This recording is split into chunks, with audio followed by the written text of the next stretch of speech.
quero falar sobre a endometriose. É uma doença que é pouco conhecida, mas que atinge 10 milhões de brasileiras e é responsável pela infertilidade de até metade das mulheres em idade para ter filhos, ou seja, entre 15 e 45 anos de idade.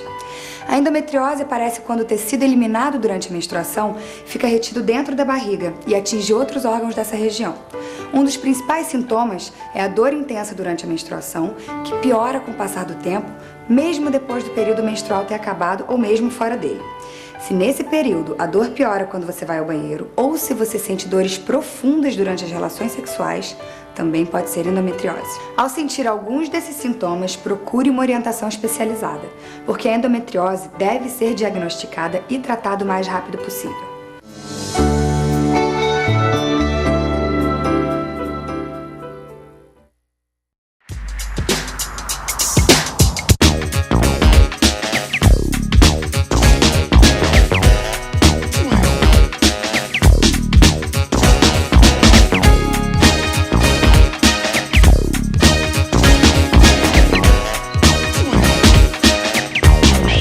De volta, o programa Norte em Ação, agora o nosso quadro Alô Doutor, e com a grata satisfação estamos recebendo a doutora Andréia Nunes Velho, psicóloga que participa conosco para esclarecer e tirar dúvidas sobre o transtorno de somatização. Inclusive ela vai entrar nessas minúcias, doenças psicossomáticas, enfim, uma série de situações e patologias que a gente vai conversar com ela. Tudo bom?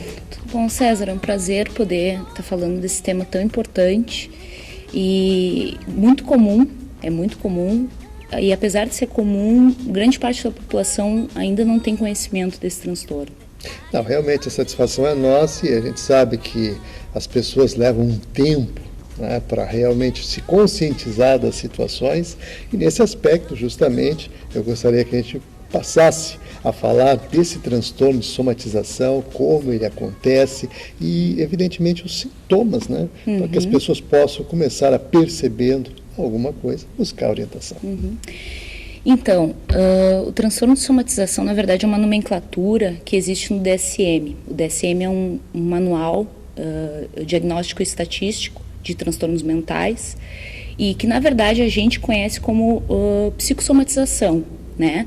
Que nada mais é do que a gente apresentar no físico, no soma, né? No corpo, alguns sintomas que são decorrentes de questões, aspectos emocionais. Né?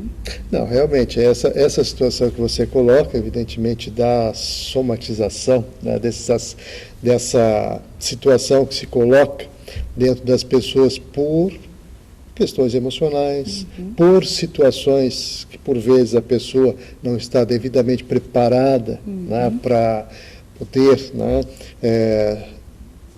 superar, né, essas situações, e com isso, evidentemente, acabam somatizando e acabam, evidentemente, adoecendo. E nesse aspecto, então, eu gostaria de dar as ênfases necessárias com relação a essas questões todas, para que o pessoal que está lá sintonizado com a gente, inclusive eu quero aproveitar, colocar o nosso telefone, o nosso e-mail, o 3023 47 25, DDD 51, aqui de Porto Alegre, e o nosso e-mail, alodoutor@ig.com.br, para os seus questionamentos. Então, doutora Andréia, vamos entrar nas minúcias, vamos dar as ênfases necessárias para o pessoal poder absorver melhor, entender melhor essa questão toda da somatização.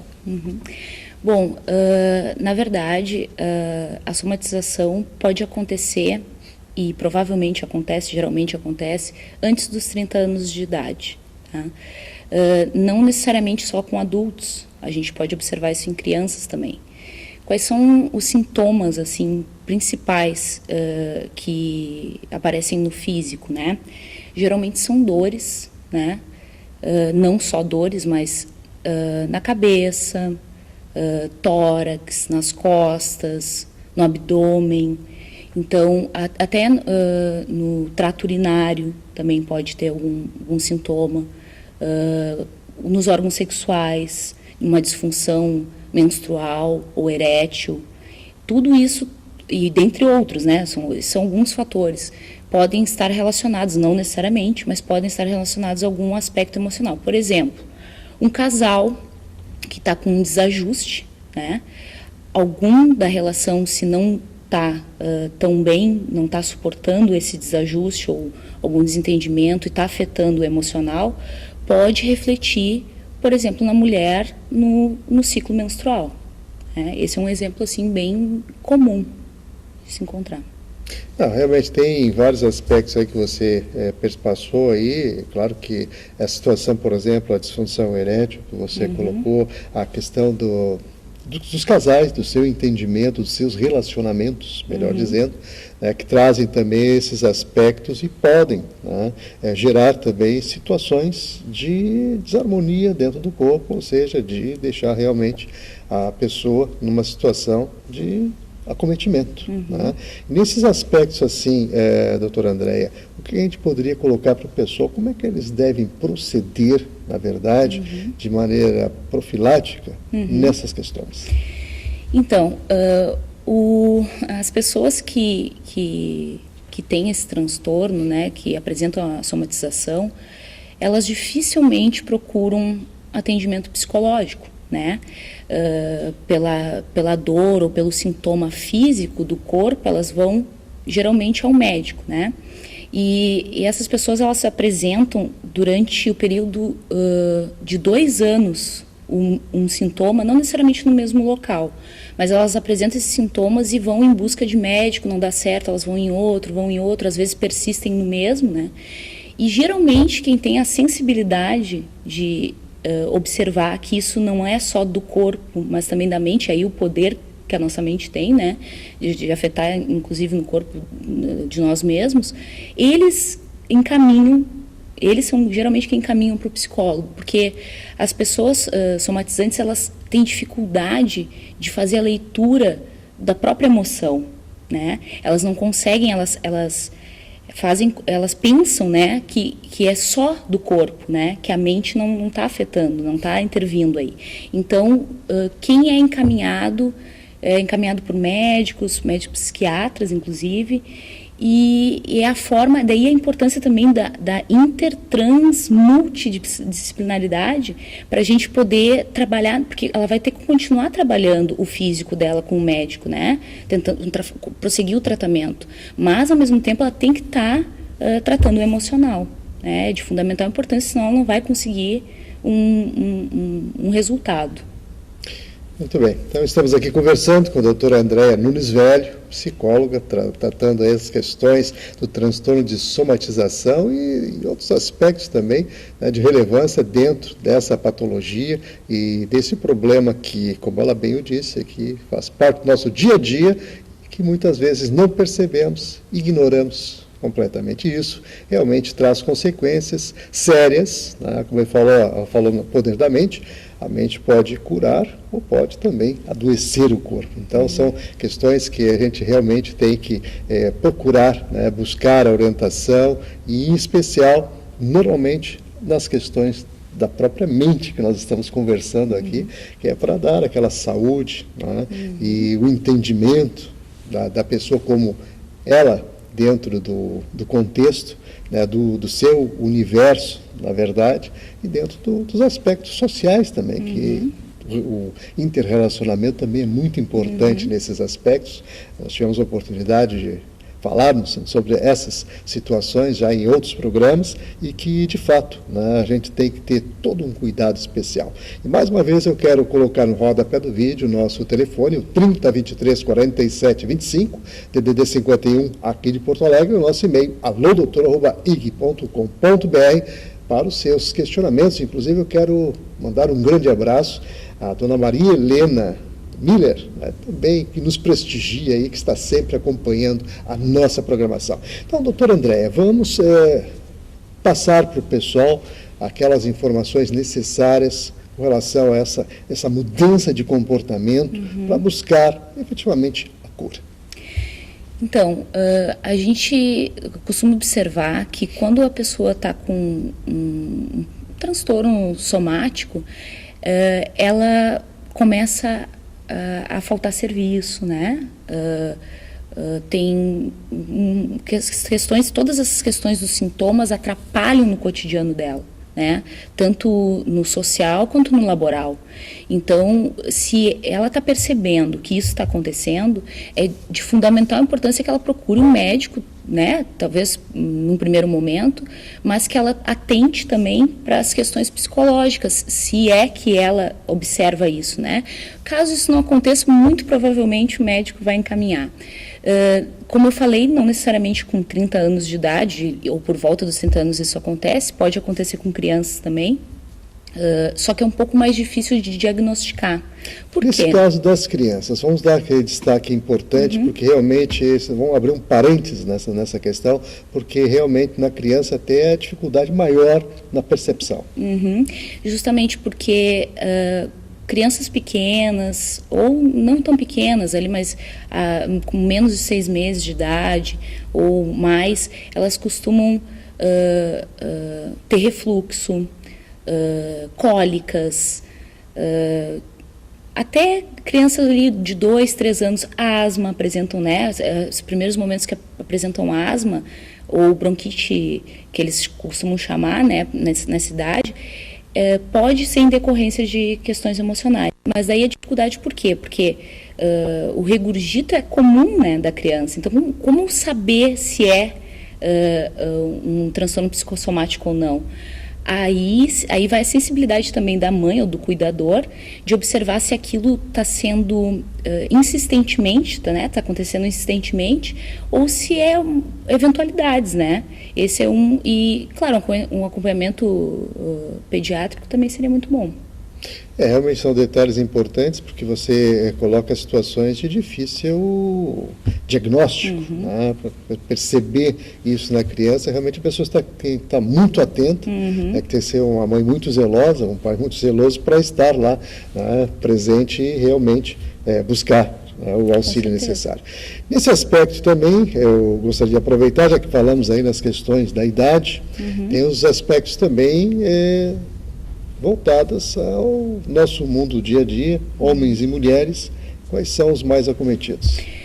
Ótima a tua pergunta, na verdade, esse é um dado que consta no próprio DSM, que eu tinha falado inicialmente. É notório que em mulheres acontecem mais frequentemente do que em homens. Além disso, assim, é importante salientar o meio cultural em que a pessoa vive. Por quê? Por exemplo, na África e no sudoeste da Ásia, é comum ter ardência nas mãos e nos pés. E essa ardência é decorrente dessa região e não necessariamente advém de um transtorno psicossomático. Então, tem que ter o diagnóstico é muito difícil, não só em crianças, em adultos também, porque tu tem que ter todo o contexto em que a pessoa está vivendo, principalmente no momento, assim, né, para ver se essas questões são realmente oriundas lá do emocional dela. Realmente são aspectos que devem ser muito bem diagnosticados, ou seja, observados, para que se tenha, né, um resultado mais de acordo com aquela realidade. Acho que é por aí que a gente tem que falar. E na questão do gênero, né, de questões de homens e mulheres, a gente sempre procura salientar isso, porque existem as questões naturais, que você acabou de ressaltar, né, com relação ao povo africano, lá em determinada região, que isso é uma coisa da natureza da região deles. Tá? Então, tem todos esses aspectos que têm que serem analisados. E é claro que, com isso, doutora Andréia, as pessoas também se questionam, né? Percebido isso, feito os exames, buscado orientação, existem maneiras de buscar efetivamente uma solução para esse problema, ou seja, aquele aspecto de que realmente a pessoa perceba que ela está efetivamente conseguindo superar aquele problema? César, na verdade, esse transtorno ele é crônico. Né? Tu pode, apesar de flutuante, ele é crônico. O que tu pode é amenizá-lo, né? Acho que o principal, assim, o fundamental é tu ter consciência de que aquele sofrimento do soma, ou seja, do corpo, né, é em decorrência do teu emocional, né, do teu psique.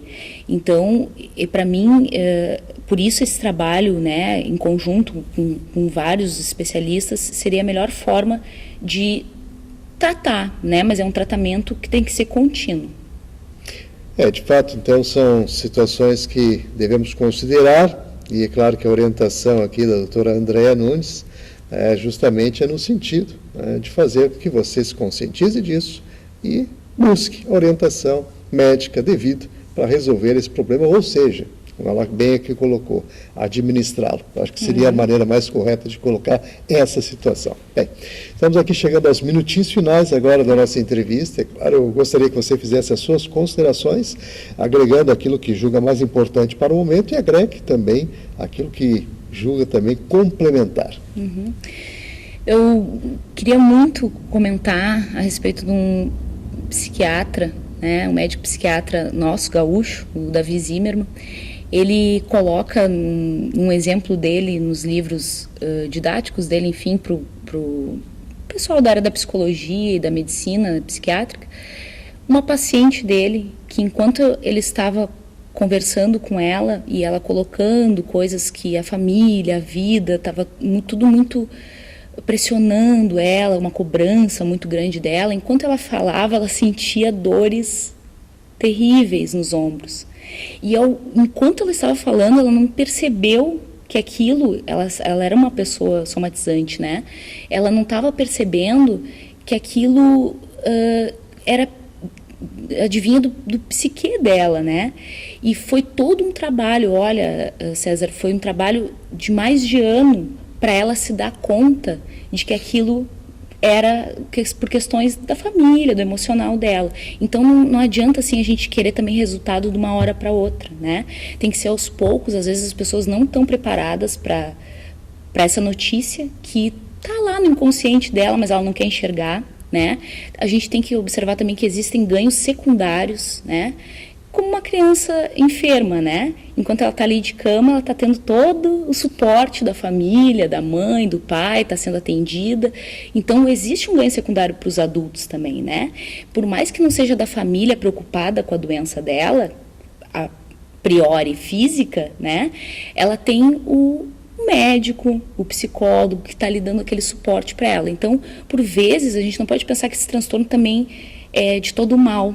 Por vezes é a forma que a pessoa encontra de lidar com aquela situação tão dolorosa, né? Porque a gente, de forma geral, não dá tanta importância para a dor psíquica, né? A gente só sente a dor mesmo de fato quando ela é física. Então, por isso a importância de atentar para as questões psicológicas que, com certeza, mexem com toda a vida da gente, inclusive com o corpo.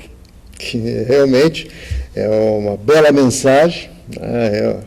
Para finalizar e colocar para reflexão.